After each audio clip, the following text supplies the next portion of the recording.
Hey, Travis, welcome to the show. Great to be here. Thanks for having me. Yeah, I'm excited to finally have you on. Tell us who you are, what you do. My name's Travis Hoechlin, and I'm the CEO of Rize Up Media. We're a marketing company for law firms. Basically, 100% of our clientele are close to 500 some odd law firms across the country, and we focus on. I tell people we do 5 things: we build custom websites, we do SEO, we do local service ads and pay-per-click, and we do social media. And we focus on small to medium-sized law firms. What made you start an agency? I worked for a big box store agency, essentially the biggest in our industry, or one of the biggest in our industry. And my business partner and I, Bo Bryant, had owned a business before in the mortgage world, and we always knew that we were going to start another company. We had no idea what it was going to be, and then we ended up learning the legal marketing space, and we knew we were going to do it. We just kind of procrastinated doing it. We kind of got comfortable. We both did really, really well at the big company, and got all the accolades and got a good paycheck and all that stuff. And finally, finally got enough courage to make the jump. What was the push you had to give yourself to make that? Because because there might be some people listening that wanted to kind of dive into it, and when you're comfortable, it's hard to make a big switch like that. Yeah. Of going like, well, crap, man, I'm making this, like, I'm doing really well, and why do I want to take all that risk? Yeah. So it's kind of embarrassing looking back on what the kind of the final straw was. But yeah, I was a top salesperson for like 6 years in a row at this big Fortune 500 company, and was making the best money that I've ever made. And we'd always talked about, hey, we're gonna make the jump and do it. And what ended up happening is this: one of my bosses pissed me off, and I was and listen, my wife, at the time, we had a 3-year-old and a newborn, and we decided, my wife was a salesperson and a very talented salesperson, but we decided that we're going to have her stay home with the kids and raise them. And so it was scary to make the jump, but I led this organization for the 6th year in a row, and I went out on paternity leave, and I got word that because of a technicality, they weren't going to allow me to go to President's Club. And I met with the guy, and I said, "Are you really going to not let me go to President's Club? I just led your organization for the 6th year in a row." And he goes, "Yeah, we're not going to let you." And I said, "Okay." And I went home and I told my wife, I think this was the final straw. I think this was the final straw. And I served out my paternity leave and came back for about a month and made the jump. And it was the best decision. I should have done it 5 years earlier. Now looking back, we all say that, right? But it was, and it's embarrassing that little thing was enough to piss me off enough to make the jump. But man, we've been absolutely rocking it for the last 6 years, and I'm glad I did. Well, I think the lesson learned too, and the reason why I asked that is, when you have great teammates, you don't have to worry about motivating them. You have to worry about demotivating them. Yeah. Right. Like because it obviously meant a lot, like, especially if you're the number one person and then they don't let you go over some kind of technicality, be like, come on. Like, I remember when we sold the agency, and I was pretty excited about it, working with them. Mm-hmm. And I was like, we can do a lot of really cool stuff. And then they just demotivated me. Yeah. And I was like, I can't wait for us to sell this damn thing again. Yeah. Well, they say that's why most people, I saw this on LinkedIn or somewhere at some point. They say, like, most high performers end up leaving because of they're not getting the recognition or the that they think they deserve. That's the reason that they bail. And most definitely. Yeah, it's crazy. So let's talk about, you've built an amazing agency. I've seen it grow over the years, And you've really done it through building a sales organization. And there's a lot of agencies that are listening right now that are struggling with finding one salesperson. And they're Yeah. the main salespeople, right? Like, and that's kind of a little bit scary. So, what would you like? Obviously, you were the top salesperson, and that's the funny part too. Is like you're really good at managing the sales team. Usually, like the top salespeople suck at managing. They're like, oh, let me just do it myself. So, why did you bring on a sales team? Yeah, that's. I think there's a couple things to that. I think as I look back, I mean, you'd have to ask them, but and I see that when I enter, when folks come to us and want to become part of the team or what have you.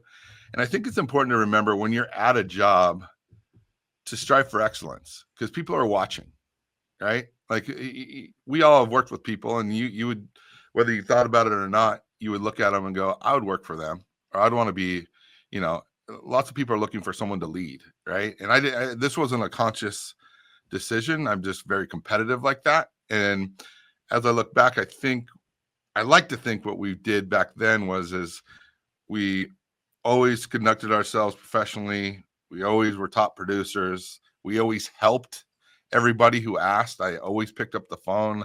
I was never the top sales guy that held their cards close to their vest and not willing to, share my, trade secrets or best practices or anything like that. I always was willing to help somebody else. And I think that's paid off in spades now, where people, I think, look at us and go, we know they're going to be successful and we want to be part of that. And then what was the second part of the question you asked? Well, how did you know that you wanted to build a sales team and not just do like when your partners started this, because you and Bo were selling, why didn't you guys just sell versus why did you want to build a sales team? Yeah. So you said I'm good at that, good at managing the sales team. I don't know if that's my strong suit, because that was the toughest. Ironically, that was the toughest thing that I had to get over. I think my strong suit is certainly selling, and so at first we weren't sure we wanted a sales team because of, I don't know if that person can do as good as I can. But then what we realized was, and whether that's true or not, our sales team is awesome. We've all worked with them before, and they're all like top of the top. But no matter how good I may have thought I was, put my ego to the side, two really good folks at 100% are better than my 100%, right? Yeah. And then we realized very quickly, three certainly, no matter what I thought, like you bring on good salespeople, like 3 heads are better than one, right? Or three people doing production is better than mine. And so we started there. And then what we quickly realized that I didn't want to be their competition. I see a lot of friends of mine who have agencies make this mistake. They go, I'm going to bring on a salesperson, and you know what? Here's the comp structure. Here's who our clients are. Go eat what you kill. Go. Here's the crappy leads. Here's the crappy leads, or here's no leads. I'm going to keep the good ones to myself. We had, for whatever reason, we had enough foresight to know that, or see that would suck if I was a salesperson in that. So as soon as we brought our first salesperson on, first couple, we had to step out of the sales role. And we were just helping them. I heard somebody say this a long time ago. I don't need to be the king anymore. I want to be a king maker, right? And I want to help them be successful, because all of our sales team, we have 10 of them. We're all high income producers, high performers, all that kind of stuff. So I told all of them, I'm going to help you make the most money you've ever made. And I'm not going to rest until you're at least there, right? And then it's up to you to decide how ambitious you want to go from there. And so that, with that type of thinking, I think they felt that. I hope they felt that, and that's my number one concern. Because if they've taken, it may be not as big of a leap of faith anymore because of how much we've grown, but certainly early on, I respect that tremendously, and I'm going to do everything in my power to help them become successful and make a bunch of money, because they've bet their professional career on us, is how I look at it. Yeah, it took me a while to figure that out because I remember thinking about there's probably 2 or 3 salespeople I hired at the agency, and I'm a very competitive person. I think anybody in sales is very competitive. You Yeah, have to be. And I was like, "We're gonna compete." And it just wasn't a level it wasn't a fair playing field, right? Like, I was giving yeah, them shit leads. yeah, I would take all the good ones. Like, no one can compete against that. I knew all the stories. I was holding all the cards. yeah. I didn't set it up for success for them. And then, later on in the career, I was like, well, let me just turn everything over. And it was Yeah, amazing. yeah. Like it just turned around overnight as soon as I changed that one little switch in my head. There's a lot to that too. It's like that was my identity. That's what that's my strength. Yeah. So there's certainly, I don't know if maybe some of your listeners could relate to this. Like, I was like, if I? That's what I bring to the table. Well, there's 3 of us who own this Yeah, company, what's and my like value? that's my value. Like, what if I give that up? Like, we've had this conversation between the 3 of us. I'm like, we need to let that go, right? Because there's someone told me that there'll be other things for you to do. Because my thought was, if I'm not doing that, what am I going to do? Sit here and watch YouTube videos, and you know what I mean? Whatever. I didn't even know. But I Yeah. assure you, other stuff piles on your desk. But to get that, that was a really, really tough thing that I needed to get over. Is that, hey, for us to grow where we want to grow, we want to go to a $100 million company. I can't be the bottleneck, and I'm going to be the bottleneck. As weird as that sounded internally to me, that I would be the bottleneck because of I would limit sales. Yeah. You know what I mean? It's very hard. What also too, I think a lot of people struggle with is they brought on a salesperson in the past, they failed. And they're like, "Oh, it just doesn't work." Now, how many did when you guys decided, "Hey, I'm going to commit." Did you bring on 3 at once or 2 at once or We brought on 2 initially, okay. and then we brought on 2 more like 3 months after that. So we got a team of 4, and then we've basically hired 2 to 3 a year since we did that. So, I know people are listening and I think they have this little pit in their stomach right now, right? They're like, "Oh my god, like how do you like how do I manage these people?" Like especially like in the very beginning, like what was that process? What worked for you and what did not work if you remember? Yeah. So what did work was, and now first of all, we kind of stacked the deck, and these are all experienced, high performing salespeople, and we don't hire anything else And that's now. good. And That's that's good. that's a And secret. that is 100% the secret, because I don't need to I don't want to babysit anybody. I don't want to micromanage anybody, because I don't want to be micromanaged. I would quit that job in 2 days if somebody tried to micromanage me. But you have to be willing, if you want that person that you don't need to babysit, and you want to go get somebody from a different industry or something else, they need to make money. They're in sales for a reason. Like, if you're not a salesperson, this may not make sense to you, but they're competitive. If they're good, they're competitive. They want to make a bunch of money. They have other opportunities. They could go sell. Once you know how to sell something, you can go sell anything. You and I could go sell cars. We can go sell cell phones. We can sell mortgage. We can sell marketing. It doesn't matter. We need about 30, 60-day training of whatever the widget is, and then we can go sell it. Right. And so if you want those types of people, I see that mistake where people, I want a beginning salesperson, and that now I need to train them that they need to go prospect every day or whatever it needs to be. With us, with the circle of influence that we had, we went after the highest end salespeople and gave them a very, very, very high ceiling as far as income that they can make. And then what we did was, whether it's a new person or something like that we go after, what I tell them is, listen, you already know how to do this. Our product is much, much better and more complex than where we came from. So let's do this. The first 30 days, 30, 60 days, we'll call it 3 different segments. We run a 2-call close. So if they don't know how to sell what we're doing or our product or our offerings or services, what have you, I tell them, come in the door, just go get me appointments. I'll run the appointments. Just go get them for me. Go bird dog for me. Go get appointments, fill up your calendar, and I will run the first meeting and the second meeting and close the deal. And then you can take the client from there. Right. So that first 30, 60 days, that's what they're doing. I don't want them to think, I don't want to overthink anything. I just want you to do the prospecting, right? Go get appointments, get them on your calendar, and I'll run it. And I want you to listen to me do it. And I tell them whether you need to listen to me 2 times or 20 times or 200 times, I don't care. But at some point, you're going to go, okay, I can run the first meeting. Now you just come in and do the second meeting. In that second segment, that second 30, 60 days, they're going to do the first meeting. They're going to bring me up to speed. And they're going to tell them that they're going to bring on the CEO or however they want to introduce me. And then I'm going to do the second meeting, right? And then they're going to do that. And then at some point, that third 30 or 60 day period, now they can spread their wings and fly. And if it needs to be longer than that, so be it. But I think that is the best process to kind of get people up to speed quick. I hear a lot of folks, agencies go, well, they can't sell as good as me, right? Or they don't know my stuff.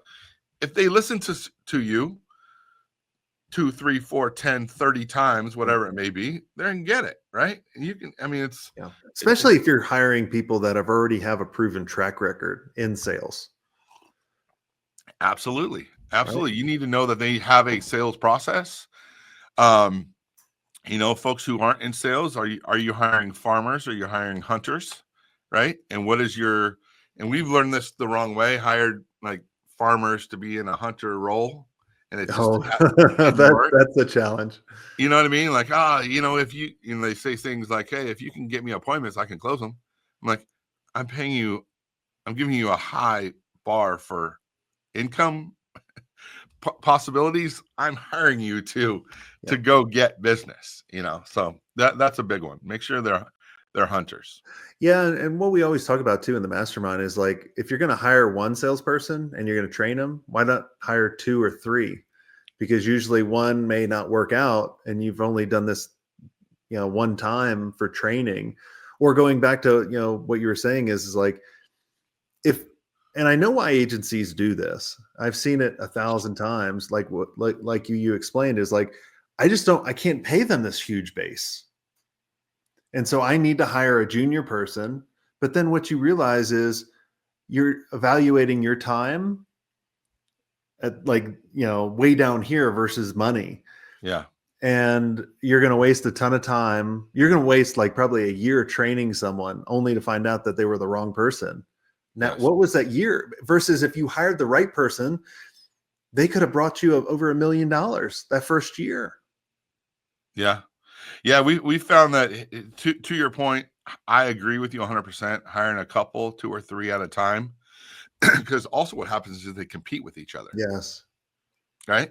If one of them's having success, the other one is embarrassed to, oh, well, this lead wasn't good, or this and woe is me. Like, there's none of that. It's like if you see 2 other folks knocking it out of the park, you're gonna go, okay, what are they doing? And then and we've seen that where they grow together, and they compete with each other, and all that good stuff. So yeah, I 100% agree. Hire a couple at the same time, no question. What you just got back from a killer trip where you took your team, down. I want you to talk a little bit about that as like an incentive trips, or how do you just keep them inspired in order to, obviously they have no cap, but, talk about the incentive trip and how that works. Yeah. So we realized that, I mean, like I said, good salespeople are competitive. They chase money and they want the perks. Right. And in the corporate world, there is a lot of that. There's bonuses they can chase. There's incentive trips that they can chase. That's where we all came from. And so we wanted to keep that kind of thing going. And it's worth, especially for a couple different reasons. I'll talk about our Christmas party for the whole team as well. But, our whole team is remote. Like our corporate office here in Alice Viejo, it's 3 partners. A couple employees come in a couple days a week. We have like 60 employees across the world. Probably 2/3 of them are here US based, and then 1/3 are overseas. And it's important to have those incentive trips for them to run after, right? I mean, we put the bar at basically $750,000. Now it's at 850, where you sell that amount of money in a year.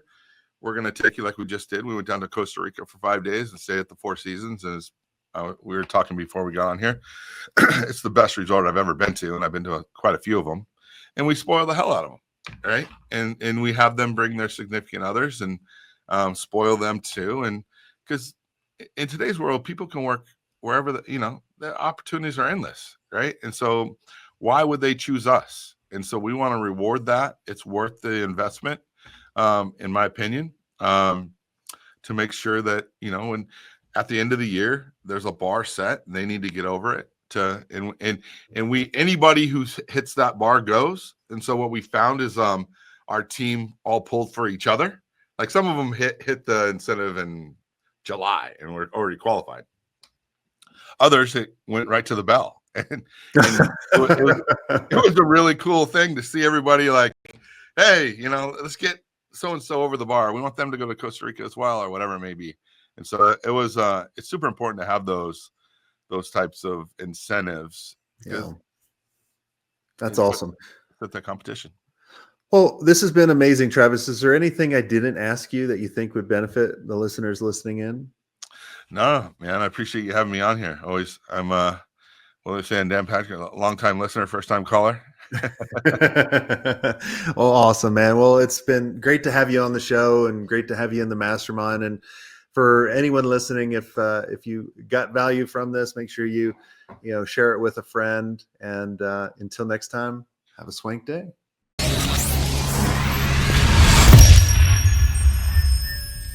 I hope you enjoyed this content. If you want more content like this, make sure you click on the link on the screen or check out your most popular podcast platform where the full episode is there. And until next time, have a swank day. What are you doing? Go check it out. Click on the link. I'll see you soon.